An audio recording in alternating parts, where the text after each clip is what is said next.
Hi നമസ്കാരം. കേരളീയരായ നാം എല്ലാവരും വളരെ ദുഃഖകരമായൊരു സാഹചര്യത്തിലൂടെയാണ് കടന്നു പോകുന്നത്. നമുക്കറിയാം, നമ്മളെ വയനാട് നമ്മുടെ ഒരുപാട് സഹോദരങ്ങൾ, ഒന്നും അറിയാത്ത സഹോദരങ്ങൾ കടന്നുറങ്ങുമ്പോൾ ഉരുൾപൊട്ടലിലെ മലവെള്ളപ്പാച്ചിയിൽ മണ്ണോട് ചേർന്ന് പോയത്, ഒരുപാട് പേരുടെ ശവശരീരങ്ങൾ കിട്ടി, ഒരുപാട് പേരുടെ അവയവങ്ങൾ പല സ്ഥലങ്ങളിൽ നിന്നായി കിട്ടി. വളരെ സങ്കടകരമായൊരു വാർത്തയാണ് നമ്മൾ കേട്ടുകൊണ്ടിരിക്കുന്നത്, അല്ലെങ്കിൽ കേട്ടത്. അവിടെ ആരെങ്കിലുമൊക്കെ ബാക്കിയുണ്ടെങ്കിൽ അവർക്കൊക്കെ ക്ഷമ പ്രദാനം ചെയ്യട്ടെ, ക്ഷമിക്കാനുള്ള കഴിവുണ്ടാവട്ടെ എന്ന് നമുക്ക് പ്രാർത്ഥിക്കാം. അല്ലാതെ എന്താ നമുക്ക് അവരോട് ചെയ്യാം?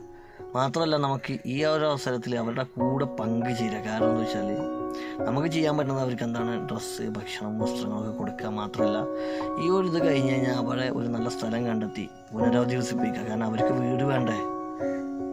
നമ്മളെപ്പോലെ അവർക്കൊരു വീടുണ്ടായിരുന്ന ആളുകളല്ലേ, അവർക്കൊരു വീട് വേണം. മാത്രമല്ല, ഇങ്ങനത്തെ ഒരു ബുദ്ധിമുട്ടിൽ ആ ഏരിയയിൽ ഇനി പറ്റൂല. അപ്പോൾ വേറൊരു ഏരിയ കണ്ടെത്തി അതിലേക്ക് ഒരു വീട് വെച്ചു കൊടുക്കാനൊക്കെ ഒരുപാട് പ്രശ്നങ്ങളൊക്കെ ഉണ്ടാവും, ഒരുപാട് ബുദ്ധിമുട്ടൊക്കെ ഉണ്ടാവും. അപ്പോൾ എല്ലാവരും, ഒരുപാട് സംഘടനകളും നമ്മളെ നാടും രാജ്യവും ഒക്കെ ഒന്നായി ഒറ്റക്കെട്ടായി ഗവൺമെൻറ്റൊക്കെ പ്രവർത്തിക്കുന്ന ഒരു സന്തോഷകരമായ നല്ല കാഴ്ചയാണ് നമ്മൾ കണ്ടുകൊണ്ടിരിക്കുന്നത്.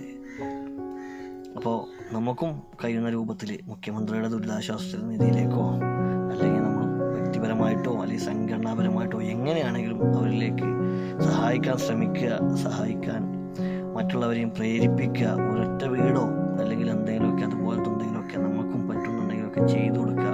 ഇത് മാത്രമാണ് നമുക്ക് അവരോട് ഈ അവസരത്തിൽ ചെയ്യാനുള്ളത്. അപ്പോൾ കഴിയുന്നവരൊക്കെ ചെയ്ത് സഹകരിക്കുക.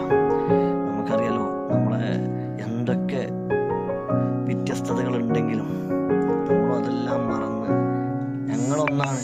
സ്വാതന്ത്ര്യം കിട്ടുമ്പോൾ നമ്മളെ ഇന്ത്യ എങ്ങനെയായിരുന്നു, സ്വാതന്ത്ര്യത്തിന് വേണ്ടി അവർ പോരാടിച്ചത് എങ്ങനെയായിരുന്നു, അതുപോലെ ഇന്നും കയ്യും മെയ്യും മറന്ന് ഞങ്ങൾ പോരാടാൻ റെഡിയാണ്. ഞങ്ങളിന്നും എല്ലാവരും ഒന്നാണ്. ഞങ്ങൾക്ക് ജാതി, മത, വർണ്ണഭേദമന്യേ ഞങ്ങളെ മനസ്സുകളൊക്കെ ഒറ്റക്കെട്ടാണെന്നുള്ള ആ ഒരു മഹത്തായ സന്ദേശം നമുക്കിന്നും കാണിക്കാൻ പറ്റുന്നു എന്നുള്ളത് തന്നെ വലിയൊരു കാര്യമാണ്.